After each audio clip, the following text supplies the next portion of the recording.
Sit on your bed one day and ask yourself, what remarkably stupid things am I doing on a regular basis to absolutely screw up my life? And if you actually ask that question, but you have to want to know the answer, right? Because that's actually what asking the question means. It doesn't mean just mouthing the words. It means you have to decide that you want to know.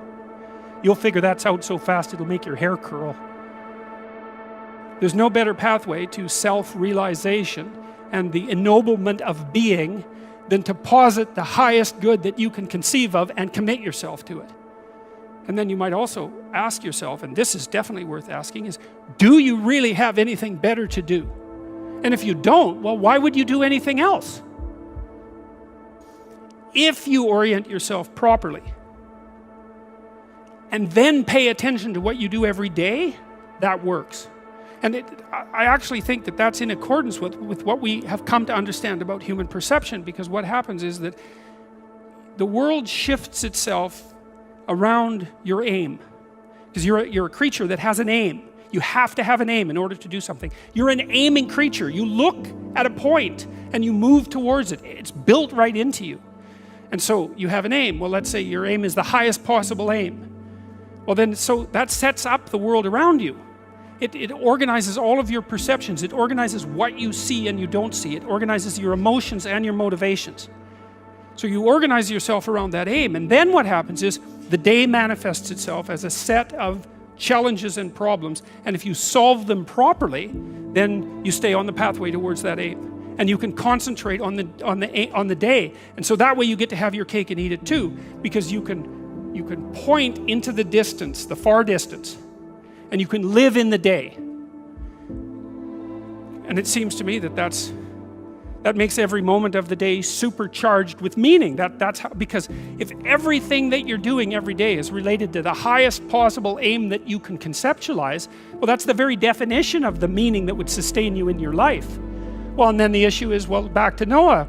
Well, all hell's about to break loose and chaos is coming. It's like when that's happening in your life, you might want to be doing something that you regard as truly worthwhile, because that's what will keep you afloat when everything is flooded. And you don't want to wait until the flood comes to start doing that, because if your ark's half built and you don't know how to captain it, the probability is very high that you'll drown. Ask and it shall be given you, seek and ye shall find, knock and it shall be opened unto you. For everyone that asketh receiveth, and he that seeketh findeth, and to him that knocketh it shall be opened. That sounded pretty optimistic again. But again, I think it's a description of the structure of existential reality, and by which I mean, when I'm in my clinical practice and I observe, and this is also the case with my students, is, let's say people's lives aren't what they would like them to be, and so then you ask why. Well, forget about tragedy and catastrophe, because that's self-evident and we're not going to discuss that. Although the degree to which you bring about your own tragedy is always indeterminate. But I would never say that every terrible thing that is visited on a person is something they deserved. I think that that's a very dangerous presupposition, especially because everyone gets sick and everyone dies.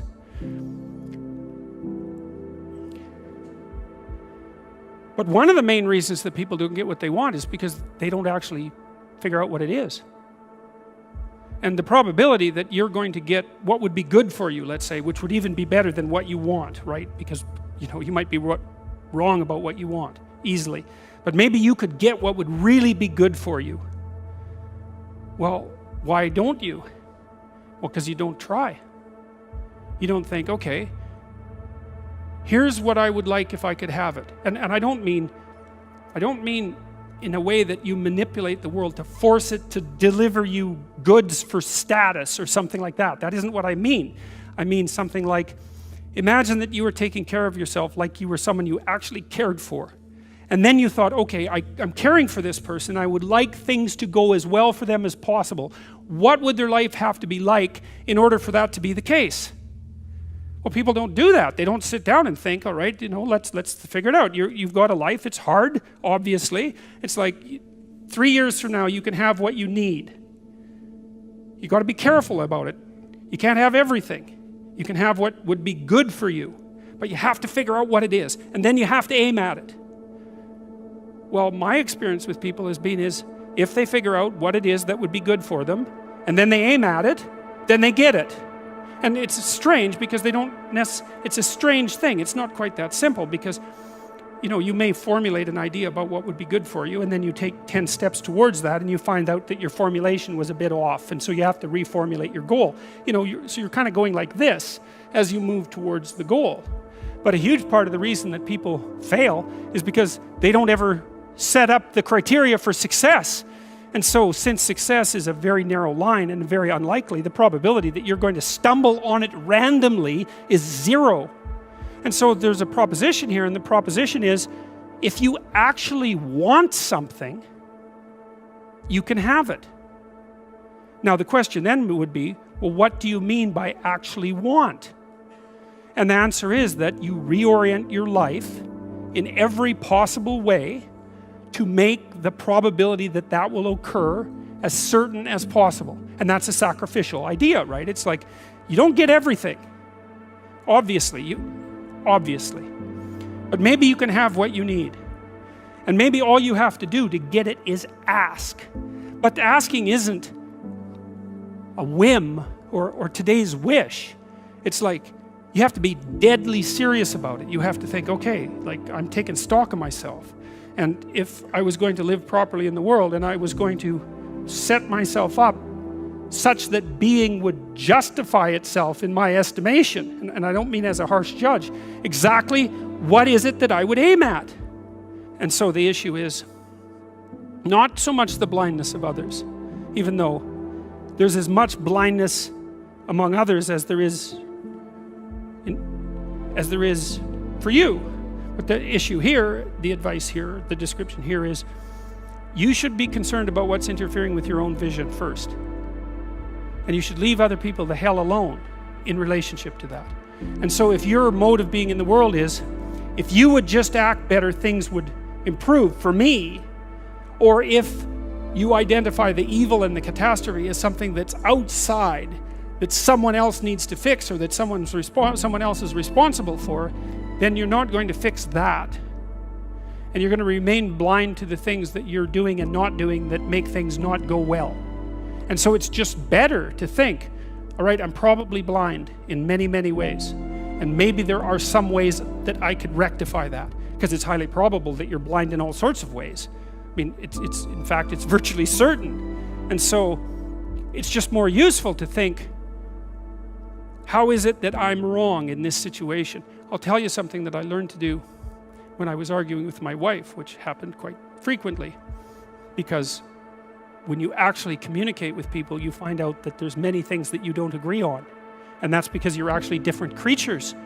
And so if you're actually going to have a truthful conversation, then you're going to find out that you don't see things the same way, and then you can either pretend that that's not the case and gloss over it and then end up in a 30-year silent war, or you can have the damn fight when you need to have it and see if you can straighten it out.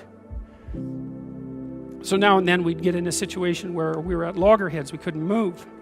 And, it would spiral up into hate speech, let's say. Because, yeah, everyone laughs because they know they manifest plenty of hate speech towards those they love.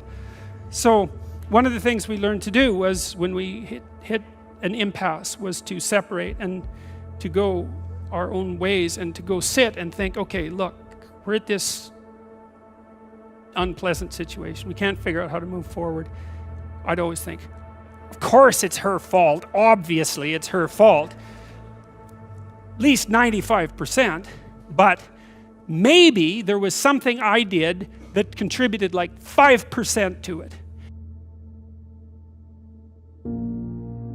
If you do what it is that you're called upon to do, which is to lift your eyes up above the mundane, daily, selfish, impulsive issues that might beset you, and attempt to enter into a contractual relationship with that which you might hold in the highest regard, whatever that might be, to aim high and to make that important above all else in your life, that fortifies you against the vicissitudes of existence like nothing else can. And I truly believe that that's the most practical advice that you could possibly receive.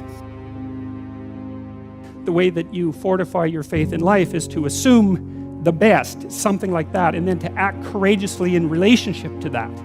And that's tantamount to expressing your faith in the highest possible good. It's tantamount to expressing your faith in God. And it's not a matter of stating, well, I believe in the existence of a transcendent deity, because in some sense, who cares what you believe? I mean, you might and all that, but that's not the issue. That's not the issue. The issue, it seems to me, is how you act.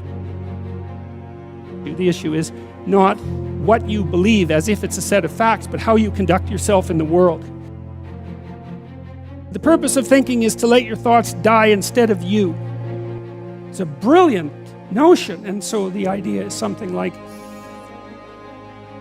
you can conjure up a representation of yourself. You can conjure up a variety of potential representations of yourself in the future. You can lay out how those future representations of yourself are likely to prevail or fail. You can cull the potential yous in the future that will fail, and then you can embody the ones that will succeed. You do that well simultaneously, conjuring up a representation of your current state and determining for yourself, because of your undue suffering, which elements of your pathetic being need to be given up so that you can move forward into that future. And the goal, what is it that you're aiming at with that work and that sacrifice? That's the ultimate question. What is it that you're trying to do? Well, you're trying to improve the future. We believe that the future can be improved. We believe that it can be improved as a consequence of our sacrificial work. And so, once again, what are the limitations? What are the limits to that? What are the necessary limits to that? I would say we don't know. We conjured up this remarkable idea. The future exists. We can see it even though it's only potential. We can adjust our behavior in the present in order to maximize our probability of success in the future. How best to do that? Well, the idea is something like, don't hesitate to offer the ultimate sacrifice if you want the future to turn out ultimately well. What is it that you could contract for, let's say, if you were willing to give up everything about you that's weak and unworthy?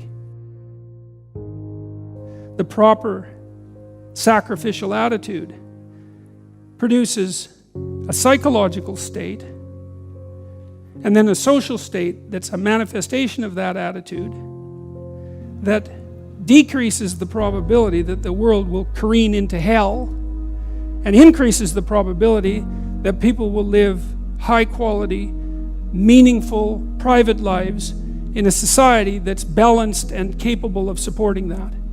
And none of that seems to me to be questionable, really. I also don't think it's anything that people don't actually know.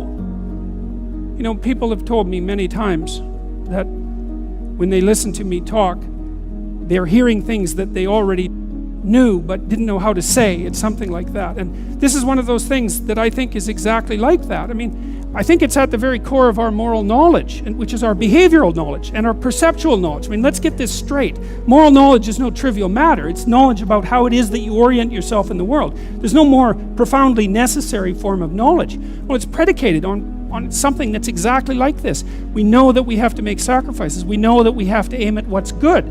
So then why isn't that we don't aim at what's best and make the sacrifices that are necessary in order to bring that into play? I think it seems to me that in some sense that's self-evident. The question is why we don't do it, but there's answers to that too.